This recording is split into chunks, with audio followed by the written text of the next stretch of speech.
Bonsoir.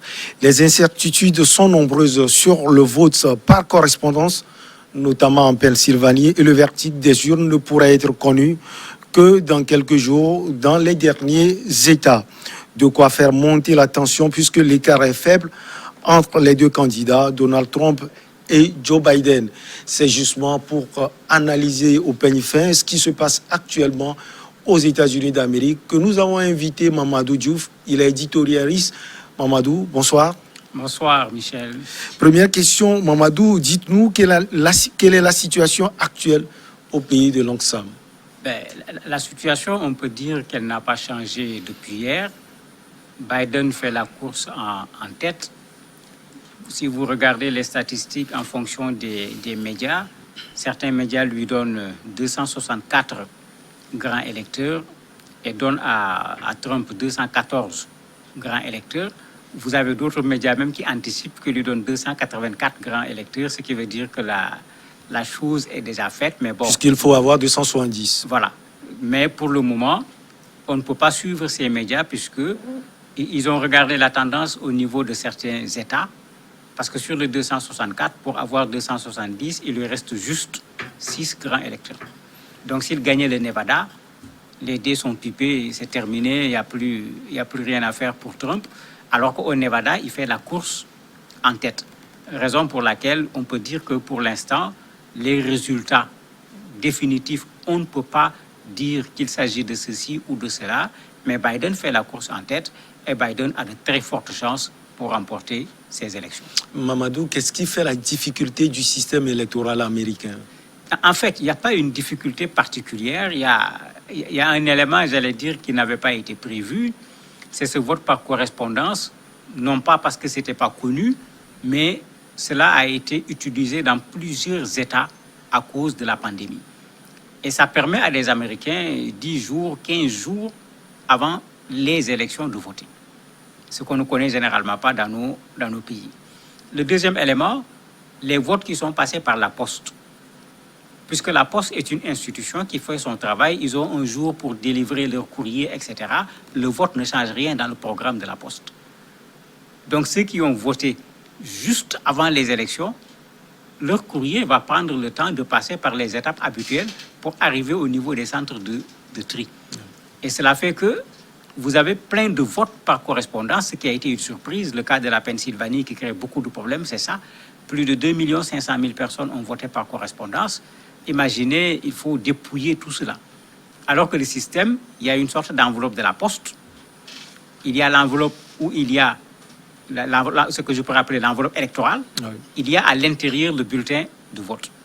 Et les gens doivent enlever ces deux enveloppes d'abord, faire passer le bulletin au niveau de la machine, puisque c'est la machine qui compte. Oui. Vous imaginez pour une voix ce que ça fait. S'il faut le faire pour 2,5 millions de voix, c'est pourquoi très clairement certains avaient dit que pour les États où le vote par correspondance a été extrêmement important, on ne pouvait pas avoir les résultats et ils ont eu raison. Le dépouillement plutôt est en train de traîner à cause de ce vote par correspondance. Et comme le dit Biden, ceux qui ont voté par correspondance sont des Américains. Il faut compter toutes les voix de ceux qui ont voté.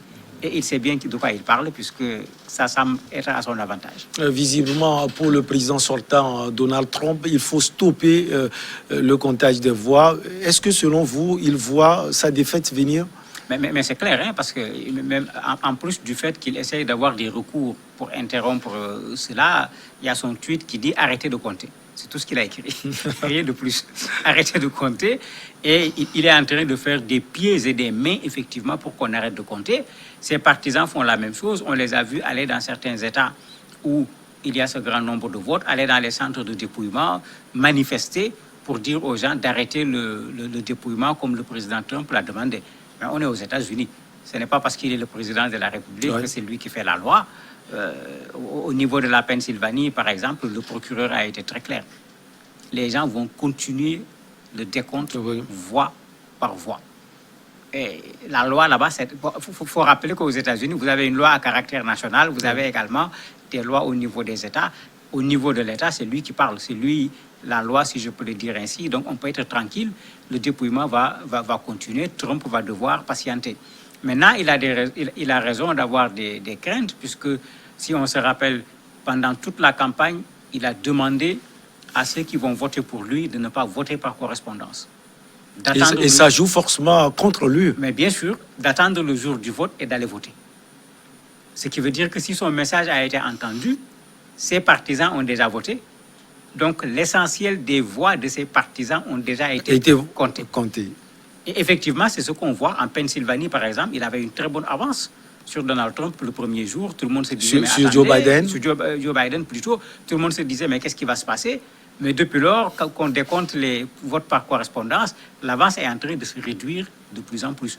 Il est toujours en avance à peu près de 150 000 voix, mais il reste encore 750 000 voix à dépouiller. Vous voyez qu'on peut parfaitement ici rattraper les voix.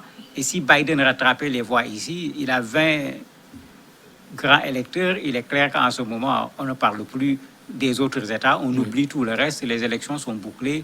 Il faut que Trump fasse la passation de service. Est-ce qu'il n'est pas tombé dans son propre piège, puisqu'il avait nié l'existence de Covid-19?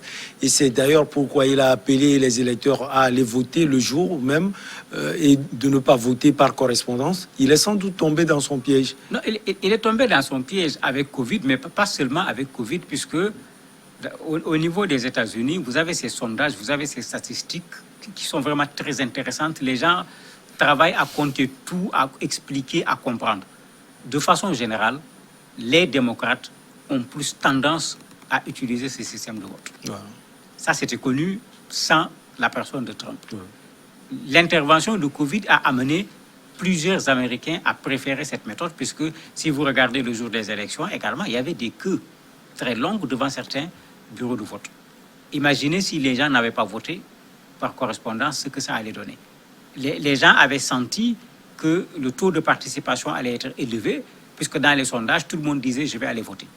Même quelque chose qui est surprenant aux États-Unis d'habitude, vous avez ce qu'on appelle les indécis, qu'on considère comme ceux qui font pencher la balance au dernier moment, mais à peu près 10 jours avant les élections, les indécis ne faisaient que 4%. Parce que dans les sondages, on demandait aux gens « tu votes pour qui ?» Ils disent « je vote pour Trump ». « Tu votes pour qui ?» Ils disent « je vote pour Biden ». On lui pose la question, est-ce que d'ici là, s'il y a des données qui changent, tu vas changer ton vote? Il te dit, moi, c'est terminé, j'ai déjà décidé pour qui je vote. Et c'est pourquoi le vote par correspondance également a été un vote très fort, parce que les gens avaient déjà leur conviction, les gens avaient déjà décidé, les gens savaient déjà pour qui ils votent. Donc, ils n'avaient pas besoin d'attendre le jour des élections pour le faire. Ils sont allés voter par correspondance et le nombre aujourd'hui est devenu une sorte de problème pour le décompte des voix, parce que d'habitude, on comptait plus au niveau des urnes qu'au niveau du vote par correspondance. Pour Trump, après lui, c'est le déluge. D'où vient, si on peut le dire, l'outrecuidance là de la part du président américain? En fait, il est en train de voir la mauvaise nouvelle venir. Parce que quand vous regardez Trump, Trump a fait campagne en étant assuré qu'il va gagner. Il était sûr de son électorat, que j'appelle moi adhérent. Il avait son 40% qui était garanti. Oui. Il se disait qu'il suffisait de gagner juste un peu plus pour pouvoir remporter les élections. Et effectivement, les gens craignaient cela, puisque Biden, à 3 mois des élections, avait commencé à prendre une distance dans les sondages jusqu'à avoir 10 points de plus par rapport à Trump. Mais d'abord, c'était des sondages. Ensuite, le sondage ne réglait pas le problème des grands électeurs de façon exacte, parce que le sondage réglait plus la question du suffrage universel que du vote des grands électeurs. Donc Trump avait tout le temps considéré que son deuxième mandat est presque garanti. D'ailleurs, quand il parlait, vous sentiez un président complètement sûr de lui-même, convaincu qu'il va avoir un deuxième mandat. Maintenant, ça lui tombe un peu sur la tête, parce que les premiers résultats, vous avez vu, les gens de Trump commençaient déjà à célébrer la victoire de Trump, mais par la suite, ils se sont rendus compte que les données étaient en train de changer progressivement et il fallait revenir à la réalité. On a vu la réaction de Trump qui, aujourd'hui, revient sur son discours de la fraude, accuse les gens de vouloir manipuler les votes, alors que tout cela n'est absolument pas vrai. Laissons les gens continuer à faire le compte des votes des Américains. Le résultat déterminera qui sera le prochain président des États-Unis. Mamadou, pour le moment, rien n'est précis. Quelle est selon vous la possibilité pour les deux présidents de pouvoir gagner cette bataille? Aujourd'hui, pour parler clairement, à 264 contre 214, Biden est plus proche de la victoire que Trump. D'autant plus que si on prend l'Arizona, il domine, il a plus de 50%. Si on prend le Nevada, il domine également. Bon, avec le Nevada, il a déjà 6 électeurs supplémentaires. Si on l'ajoute aux 264 qu'il a, on est déjà à 266, à 270. Il a exactement le nombre qu'il lui faut pour devenir président de la République. Sans compter que en Pennsylvanie, il y a un retour de Biden qui fait que si vous regardez aujourd'hui Trump et ses partisans, ils font une pression énorme sur la Pennsylvanie pour arrêter le comptage des 750 000 voix qui restent, parce que ces 750 000 voix qui restent peuvent parfaitement contrebalancer l'avance de Trump qui est de 150 000 voix pour le moment. Donc aujourd'hui, quand on regarde, quand on voit le discours de Trump, quand on voit le discours de Biden, c'est Trump qui s'agite. C'est Trump qui a peur. C'est Biden qui est plus posé. Non, Biden, en parlant hier, a parlé comme étant le nouveau président des États-Unis. De façon très intellectuelle, de façon très intelligente. Il a certes dit, je ne dis pas que j'ai gagné, pour dire aux gens, je n'ai pas revendiqué la victoire. Mais après, il a montré qu'il va gagner. Non seulement qu'il va gagner, mais il a commencé à se mettre dans la posture du président des États-Unis, en s'adressant non pas seulement à ceux qui ont voté pour lui, mais en s'adressant à tous les Américains en disant que ça va être la victoire de tout le monde. Quand on le regardait parler, celui-là se met déjà dans la posture du prochain président des États-Unis. C'était très clair dans ce discours et on le voyait sourire. Vous voyez quelqu'un qui était vraiment à l'aise. N'oublions pas qu'ils ont des task force qui sont là, qui surveillent les élections. Il a des informations que nous n'avons pas. Et très certainement, toutes les informations lui montrent que, quel que soit Alpha, sans qu'on sache peut-être exactement, ça sera par ici ou par là-bas, il finira par avoir les 270 voix. C'est Trump qui s'agite. Trump avait d'ailleurs prévu de faire aujourd'hui une conférence de presse à 17h30 à Las Vegas. Ça sera pratiquement chez nous en début de soirée, sinon même un peu avancé dans la soirée. Finalement, il a dit qu'il ne le fera plus. Pourtant, il avait dit qu'il va faire une annonce importante. Pour le moment, on dit maintenant que c'est plutôt l'équipe de campagne de Trump qui va parler. Qu'est-ce qu'ils vont dire? On ne sait pas encore. L'équipe de Biden a répliqué. Ils disent eux aussi qu'ils vont faire une conférence de presse. Qu'est-ce qu'ils vont dire? Il y a une véritable bataille actuellement autour de ce processus électoral. Les gens de Trump qui veulent l'interrompre parce qu'ils se disent qu'en poursuivant, ils vont perdre. Les gens de Biden qui disent laissez le processus aller jusqu'à son terme parce qu'ils sont convaincus qu'ils vont gagner ces élections. Par le truchement de ces deux qui s'opposent, pas forcément les candidats, mais aussi les partisans et autres, on voit, Mamadou, une Amérique hyper divisée. Oui, ça c'est ce que cette élection a révélé, mais il faut dire que c'est quelque chose qui existait déjà. Les suprématistes blancs n'ont pas commencé à exister avec Trump. On a vu le président Obama les dénoncer plusieurs fois quand ils ont fait des attentats contre les Noirs, etc. Mais Trump a redonné vraiment de l'énergie à ces gens en les soutenant directement, en les soutenant indirectement, en se taisant quand ils ont commis des crimes. Au lieu de les condamner, il ne les a pas condamnés. On a vu ce qu'il a fait quand ce jeune garçon adolescent a tiré sur les Noirs qui manifestaient. La moindre des choses qu'on attendait d'un président de la République, c'est de dénoncer un tel acte. Ce qu'il n'a pas fait au départ même, il a fait comme ses gaffes habituelles en disant qu'il se défendait, alors que c'est le contraire, il allait attaquer des gens. Mais ça, ce n'est pas ce qu'on connaît des États-Unis, où on veut que les gens soient ensemble. C'est le melting pot, comme on dit. C'est là où tout le monde peut venir, c'est le multiculturalisme. N'importe qui doit trouver sa place. Tu es un citoyen américain, quelle que soit la couleur de ta peau, quelle que soit ta religion. Quand on regarde le premier texte de la Constitution des États-Unis, c'est ce problème qui est posé au niveau de ce premier texte, cette liberté pour cet Américain d'être dans ce pays un citoyen de plein droit. Avec Trump, ça n'a véritablement pas été le cas. Et on a vu comment, avec la mort de George Floyd, on a vu des manifestations, pas des Noirs, mais des Américains contre la police américaine. Donc vous aviez déjà ce clivage qui était là. Et malheureusement, les élections sont venues exacerber ce clivage au niveau de la société américaine. En tout cas, pour le moment, tous les états-majors sortent leur artillerie, du moins sur le plan de la communication. On va écouter le sénateur Ed Markey. Donald Trump knows he's outnumbered. Donald Trump is scared. Donald Trump sait qu'il est en infériorité numérique. Donald Trump a peur. Donald Trump va essayer de s'accrocher au pouvoir par tous les moyens possibles. Mais nous allons lui faire savoir que pacifiquement, nous ne laisserons pas faire, que nous allons nous tenir debout. Et nous allons utiliser tous les moyens pacifiques dont disposent les citoyens américains pour l'arrêter dans cette tentative de voler cette élection. Every vote counts. That's the first thing. The second thing actually is Chaque vote compte. C'est la première chose. La deuxième chose est en fait liée au fait que je porte un collier. Mon travail est lié à l'amour. Je crois en l'amour. Et je crois que ce pays a besoin de croire en l'amour. Et que la seule façon de le partager et de l'exprimer est de s'assurer que nous protégeons nos droits à partager les uns avec les autres. Et la façon dont nous le faisons est de voter. C'est pour cela que tous ces gens sont ici.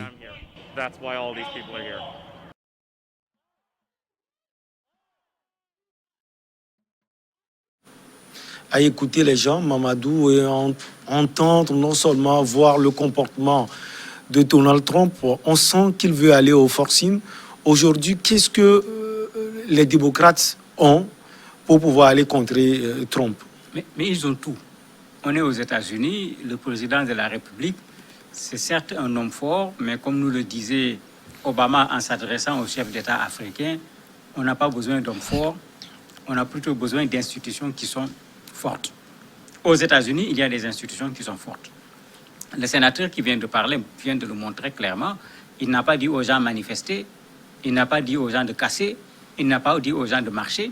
Il dit lui-même, il dit le discours de Donald Trump en disant que Trump vous volez les élections, puisque maintenant, lui, c'est Trump qui l'accuse. Mais ce qu'il dit est intéressant. Il dit qu'ils vont utiliser tous les voies de recours conformément à la loi pour l'empêcher de voler ces élections. Et aux États-Unis, vous avez une institution juridique qui est là, qui peut être saisie, pas seulement par le président de la République, par n'importe quel citoyen américain, pour réclamer à ce que la loi soit appliquée et pas autre chose. Et ils se sont investis dans ça, ils ont préparé leurs avocats. D'ailleurs, le fils de Trump a parlé en disant également qu'ils ont préparé leurs avocats. On s'attend certainement à une bataille juridique qui va en fait retarder la chute de Trump. Moi, c'est comme ça que je l'appelle. Ouais. Ça va retarder simplement la chute de Trump parce qu'ils ont déjà refusé des résultats qui n'ont pas encore été proclamés, ce qui est quand même curieux. Donc, ils vont rentrer dans la bataille judiciaire.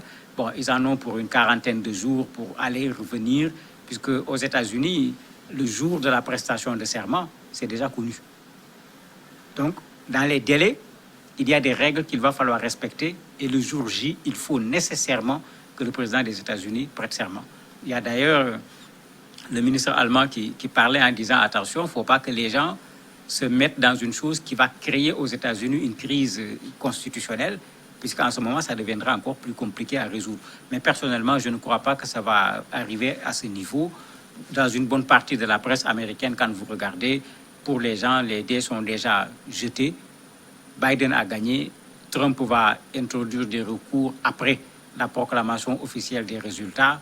Il y a peu de chances pour qu'il gagne. On peut recompter les voix, ce qui va retarder la publication de façon définitive des résultats. Mais, quel que soit Alpha, il faut que Trump accepte que le temps n'y changera rien. Il y a de fortes chances pour qu'il perde ces élections. Une bataille juridique dans un pays donneur de leçons entre griffes aux autres démocraties à travers tout le monde. Aujourd'hui, Mamadou, si la page de ces élections sont tournées, quel sera le visage des États-Unis au niveau du reste du monde? Ça ne va pas changer parce que les Américains sont très fiers de leur système.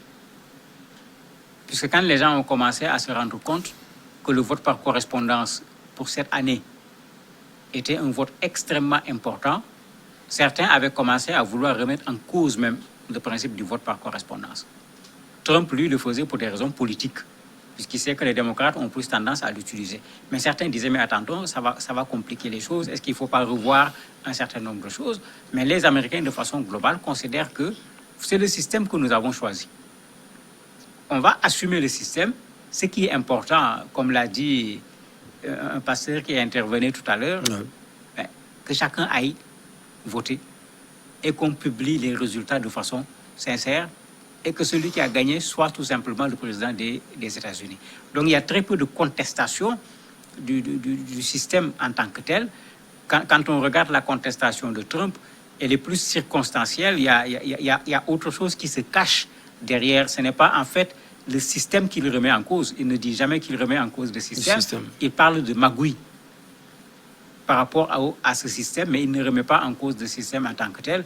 Donc, après ces élections, très certainement, cela va continuer. Il y aura certainement des adaptations pour que, éventuellement, certains États comme la Pennsylvanie, qui commencent le compte de ce vote par correspondance plus tard par rapport à d'autres États, comptent ces votes par correspondance plus tôt, puisqu'ils ont déjà les votes à leur disposition. Si ce n'est pas ça, dans le système, je ne crois pas qu'on va changer grand-chose parce que les Américains ne touchent pas facilement à leur système, à leur constitution. Ils considèrent qu'ils ont bâti quelque chose de déjà solide. Pour y toucher, il faut vraiment un événement extraordinaire. Et ça ne l'est pas parce que c'est Trump qui fait le show, tout simplement. Qu'est-ce qui pousse Trump à être aussi têtu? Parce qu'il n'est pas le seul président américain à échouer au niveau du deuxième mandat. Oui, mais ils sont rares. Il faut dire qu'ils sont rares de façon générale aux États-Unis. Il y avait George Bush père, si je ne me trompe pas. Oui, mais généralement, c'est 2 mandats. Il n'y a pas 5 présidents qui n'ont pas fait 2 mandats. Alors qu'il y a eu combien de présidents aux États-Unis depuis la création jusqu'à présent? Vous imaginez ce que ça fait. Donc c'est sur cela il s'arc-boute pour ne pas... Il veut avoir son 2e mandat. Et comme j'ai dit, bon, il y avait ça, il y avait ce soutien sans faille de ses partisans qui avait fait que Trump est allé aux élections en étant assuré qu'il va les gagner. Il ne doutait pas. C'est au dernier moment, comme j'ai dit tout à l'heure, quand les sondages ont commencé à grimper jusqu'à ce que Biden ait 10 points de plus, vous avez vu Trump, dans son lit d'hôpital, vouloir continuer à occuper le devant des médias parce que sachant que les choses deviennent sérieuses. C'est vrai que Covid lui a joué un mauvais tour où il a sa propre responsabilité parce qu'il aurait pu gérer le Covid autrement. On ne lui aurait pas dit c'est toi qui es responsable. Et Covid a eu des conséquences sur l'embellie sur le plan économique qu'il avait et dont il parlait tout le temps. Et actuellement, il ne peut plus en parler. Le taux de chômage, les fermetures d'entreprises, etc. C'est pourquoi aujourd'hui, il veut se retourner contre, à la limite, ceux qui ont voté pour Biden, le retirer des voix pour rester président. Eh bien, on n'est pas dans un autre pays, on est aux États-Unis. Les procureurs, les juges prendront leurs responsabilités pour que le vote des Américains soit respecté. Et ils diront la loi conformément au vote des Américains, pas avec l'agitation ou pas du président Trump. On voit des gens, hein, on entend, on le dit d'ailleurs, qu'il y a des gens armés aux États-Unis qui sont prêts à tout faire si Trump n'est pas réélu. Ce n'est pas le comble? C'est plus que le comble, puisqu'on a vu des partisans de Trump manifester avec des armes. Et c'est dangereux. Mais on avait déjà vu ce qu'on peut appeler l'avant-goût, avec des suprématistes blancs qui se sont montrés avec leurs armes avant les élections même pour dire que si après les élections, les gens veulent contester comment on appelle ça, la victoire de Trump, puisqu'ils considéraient qu'il va gagner, il n'y a pas de souci. Mais s'ils veulent s'en prendre aux gens, s'ils veulent s'en prendre au bien des gens, eux, ils vont s'opposer. Pourtant, ils ne sont ni police, ni gendarmerie, ni armée. On a vu aujourd'hui, sur beaucoup de centres de dépouillement, des partisans de Trump venir trouver le centre du dehors, taper sur les portes, sur les vitres, pour demander aux gens d'arrêter le comptage des voix. On a vu toute une bataille actuellement au niveau du Wisconsin, où on n'a pas encore donné le résultat officiel totalement, mais les gens considèrent que sur la base du dépouillement qui a été fait, Biden a gagné, et le dépouillement du reste des votes ne peut pas l'empêcher de gagner. Mais on a vu les partisans de Trump aller là-bas également, faire autant de pression qu'ils peuvent pour empêcher les gens à continuer le dépouillement. Mais ce n'est plus des élections. Ils ont mis leur bulletin dans les urnes. Mais c'est tout. Il laisse les autres également ont mis leur bulletin dans les urnes. Le reste maintenant, c'est de compter et de savoir qui obtient le plus grand nombre de grands électeurs, puisque c'est ça qui détermine qui sera le président des États-Unis. Cette pression sera inutile. Ce n'est pas à cause de cette pression que ce qui est déjà rentré dans les urnes va changer. C'est déjà parti et ça ne reviendra pas. Pour vous, cette division ne s'est-elle pas aussi installée dans le reste du monde? On a vu le Premier ministre slovène qui a félicité Trump. On a vu également Viktor Orban de la Hongrie qui a également soutenu Trump. On peut comprendre, hein. Mais aussi au niveau de la France, des gens qui sortent et qui félicitent Joe Biden. Oui, mais c'est que il est clair que Trump a toujours eu des soutiens. Vous avez le Brésil également. Il n'a pas cité Trump, mais il dit, lui, tout le monde sait pour qui il est, etc. Mais c'est qu'en fait, vous avez des gens qui avaient le soutien de Trump, qui font chez eux pas loin de ce que Trump fait aux États-Unis. Et bien sûr, il y avait une sorte d'alliance, j'allais dire de circonstances, qui permettait à ces gens de se soutenir sur certaines questions qu'ils défendent contre la communauté internationale de façon générale.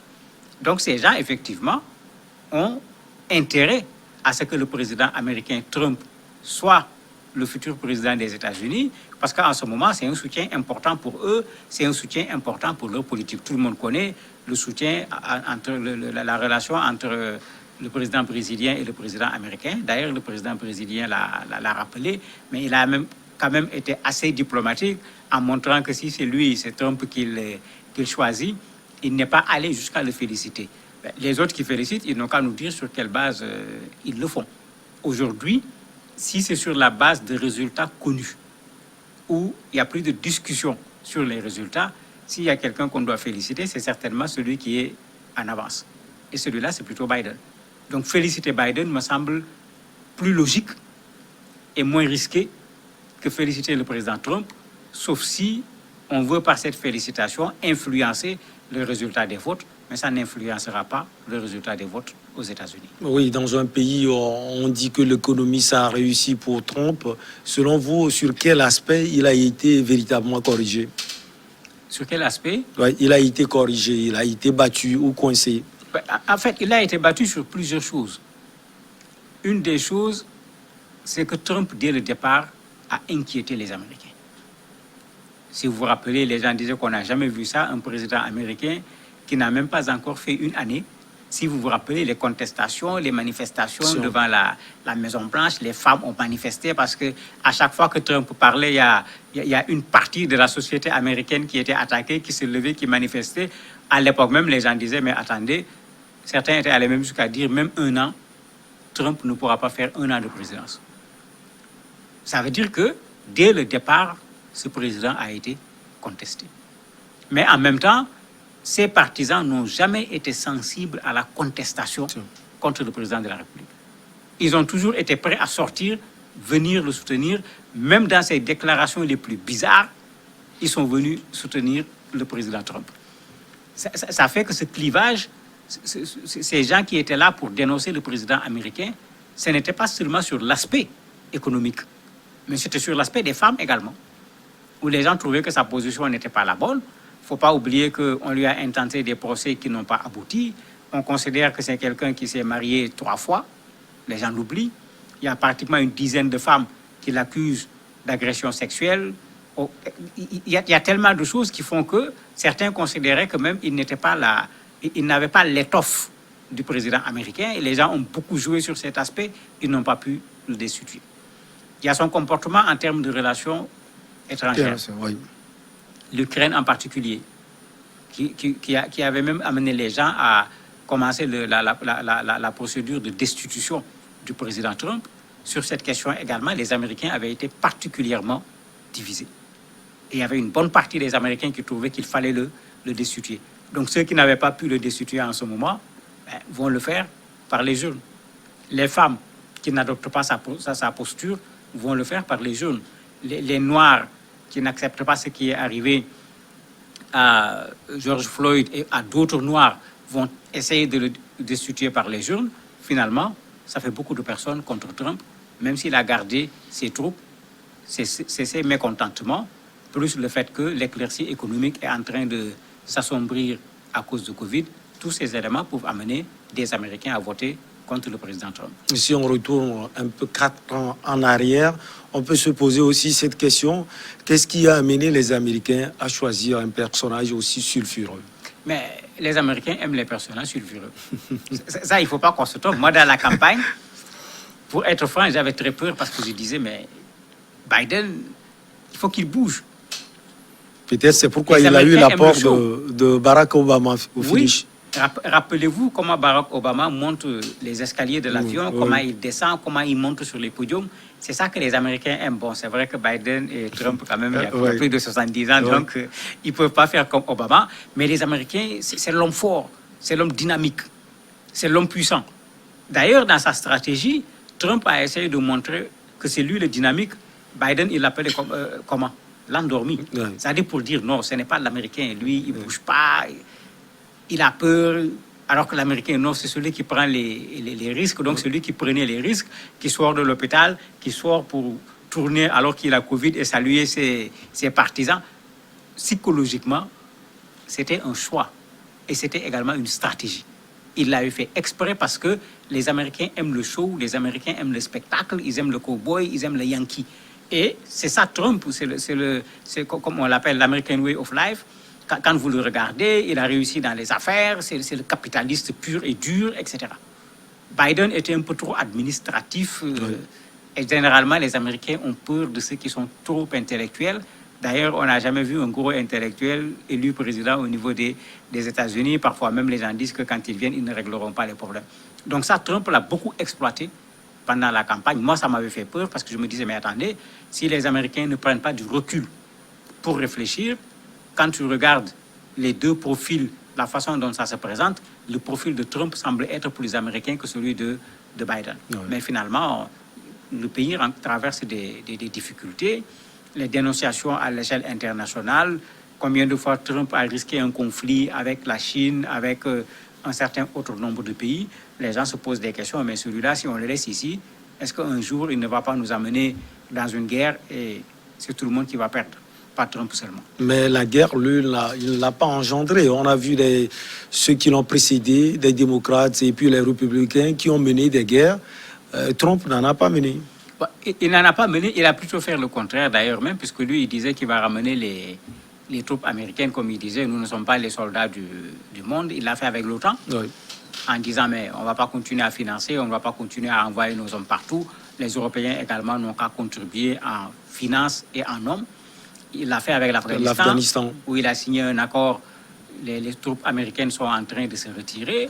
Il l'a fait avec l'Irak, mais il s'est arrêté parce que ça a recommencé à chauffer alors qu'il était en train de retirer les soldats américains. Il l'a fait avec le Mali, en disant qu'ils vont également retirer une bonne partie des soldats. Mais il n'a pas hésité à tuer le chef d'état-major iranien. Oui, mais c'est ce genre de choses qui inquiètent les Américains. Parce que personne ne pouvait savoir qu'est-ce qui allait se passer après. Et d'ailleurs, ce n'est pas encore fini, parce qu'en Irak, on continue jusqu'à présent à tirer sur l'ambassade des États-Unis à Bagdad. Il y a encore des obus qui tombent là-bas et les gens considèrent que c'est pour venger.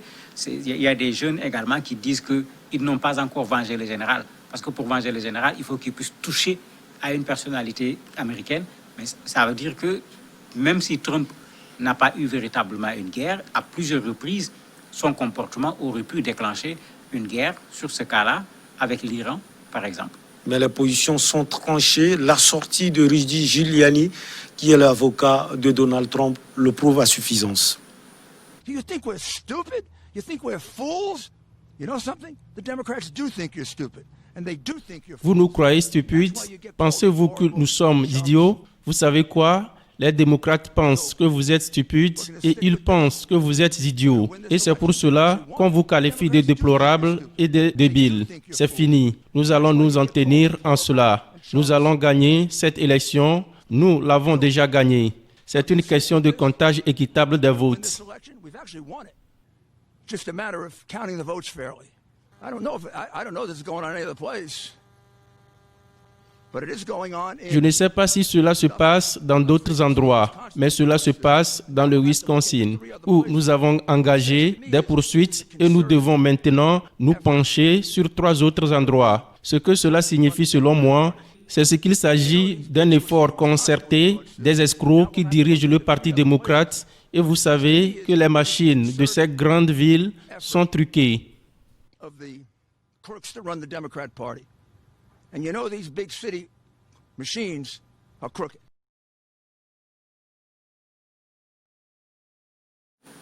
Selon l'avocat Mamadou, ce sont les escrocs qui dirigent le Parti démocrate. Oui, mais j'allais dire, c'est simplement du Trump sans Trump.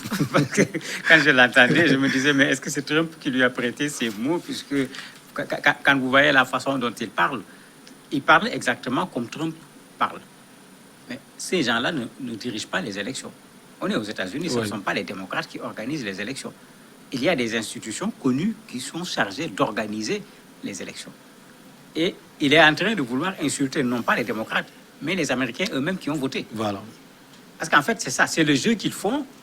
C'est comme si eux tous, ils ont tellement peur de ce comptage des votes par correspondance qu'il faut par avance justifier les résultats. Et justifier les résultats parce qu'ils sont, on pourrait dire pratiquement convaincus que le résultat leur sera défavorable. Mais ce n'est pas de la sorte qu'il faut le faire. Surtout avec des propos qu'ils donnent, mais c'est presque des insultes quoi, par rapport aux autres.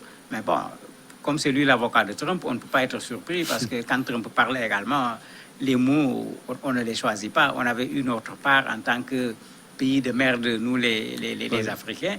Mais c'est la même chose qu'il fait. Mais ça ne change pas la donne parce que ce n'est plus la campagne électorale. La campagne est terminée.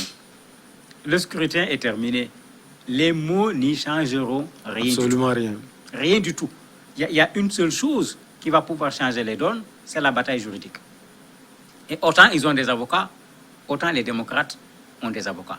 Mais également, ce sont les Américains qui ont voté. Ce ne sont pas des Africains qui ont quitté nos pays pour aller aux États-Unis pour voter. Et la posture de Biden est la posture de la majorité des Américains. On compte la voix de chaque Américain qui a voté. Et dans ça, c'est Biden qui a un boulevard ouvert devant lui. Est-ce que ça va arriver jusqu'au palais? En tout cas, il n'est pas loin de la Maison-Blanche. Il lui reste peut-être quelques dizaines de mètres à faire. On va attendre de voir. Et vous l'avez dit tout à l'heure, on voit quand même la posture du président élu, de Joe Biden. Lui, il est posé dans ses interventions. On va le suivre. My friends, I'm confident we'll emerge victorious. Mes amis, je suis certain que nous en sortirons vainqueurs. Mais ce ne sera pas ma seule victoire, ni la nôtre. Ce sera une victoire pour le peuple américain, pour notre démocratie, pour l'Amérique. Et il n'y aura pas d'État bleu et d'État rouge lorsque nous aurons gagné. Seulement les États-Unis d'Amérique. Plus de 150 millions de personnes ont voté. Je pense que c'est extraordinaire. Et si nous avions des doutes, nous ne devrions plus douter qu'il s'agit d'un gouvernement du, par et pour le peuple. C'est encore en vie, très en vie en Amérique. Ici, c'est le peuple qui gouverne. Le pouvoir ne peut pas être saisi ni revendiqué. Il provient du peuple. Power can't be taken or asserted. It flows from the people. And it's their will.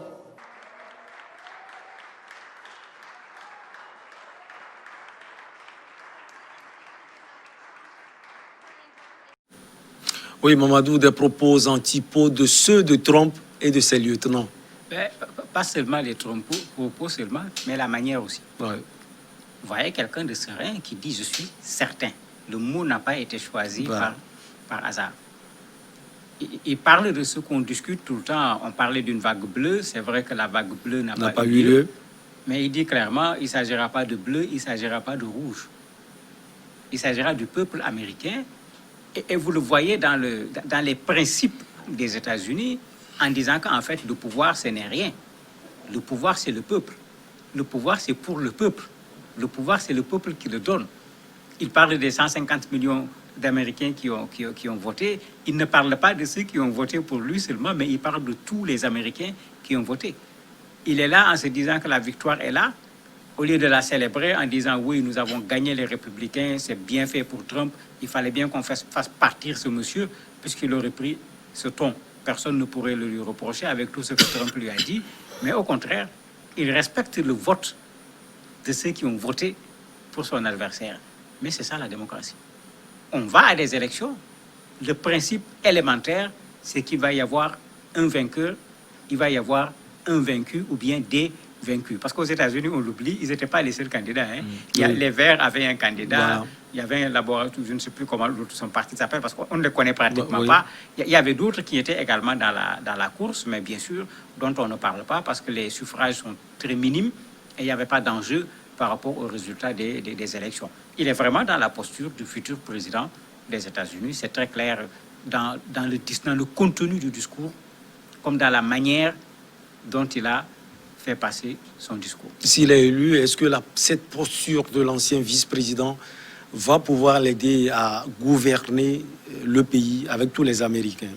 Mais bien sûr, quand un pays est divisé, si on veut réconcilier les gens, il faut éviter d'être dans un camp.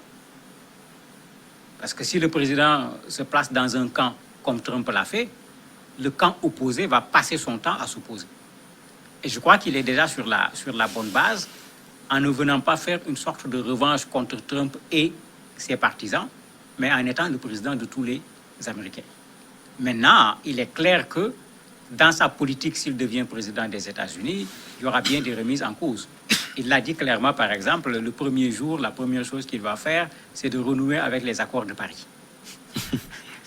C'est clair. Oui. C'est-à-dire, aux antipodes de carrément, Trump. Ouais. On va vraiment carrément à l'opposé de ce que le président Trump avait fait. Et sur ça, il aura le soutien de beaucoup d'Américains parce que pas beaucoup de gens avaient compris pourquoi Trump est sorti des accords de Paris.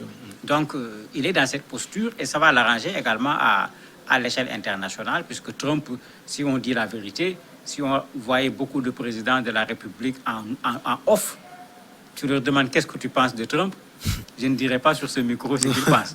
Bien que maintenant, en bon diplomate, quand tu parles, oui, c'est le président des États-Unis, on te tiendra un autre langage, mais tout le monde considère Trump comme un fauteur de troubles, pas seulement aux États-Unis, mais à l'échelle mondiale. Les gens disent que les démocrates et leur fil d'Ariane, qui est Joe Biden, sont hypocrites. Par contre, les républicains et surtout Trump utilisent le pragmatisme politique. Non, Trump fait du populisme, ce n'est pas du pragmatisme politique. Il ne faut pas qu'on nous parle de pragmatisme. Non, Trump fait du populisme. C'est même mélangé à une dimension religieuse que les gens oublient. Puisque ceux qui le suivent, il y a ce messianisme qui est là. Trump est allé transférer l'ambassade d'Israël, il l'a amené à Jérusalem. C'est ce que la Bible avait dit, c'est la preuve que Jésus va revenir, puisqu'il faut qu'il y ait cette chose avant que Jésus ne revienne. Mais même moi, musulman, je suis convaincu que Jésus va revenir, mais objectivement, je ne vois pas où est la relation entre le retour de Jésus et le président Trump et ses actions. Si Jésus était là, je me dis qu'il va dire à Trump, mais attendez, nous, c'est l'amour, c'est mettre les gens ensemble, ce n'est pas diviser les gens, notre vocation en tant que prophète, mais vous avez des gens qui le suivent en mettant même une dimension religieuse dans ce suivi qu'il y a par rapport au président Trump, et c'est ça qui faisait qu'il était difficile de décrocher ces militants parce que ce n'était plus de la politique, tout simplement. Il y a d'autres choses qui s'y étaient ajoutées. Raison pour laquelle, quand il va tomber, tous ces gens seront particulièrement déçus. C'est pourquoi également, comme Trump, ils ne veulent pas d'une défaite parce que les retentissements ne seront pas seulement politiques. Mamadou Diouf, merci. C'est moi qui vous remercie. On marque une pause, on revient pour le journal et puis un grand retour encore pour Regard Croisé.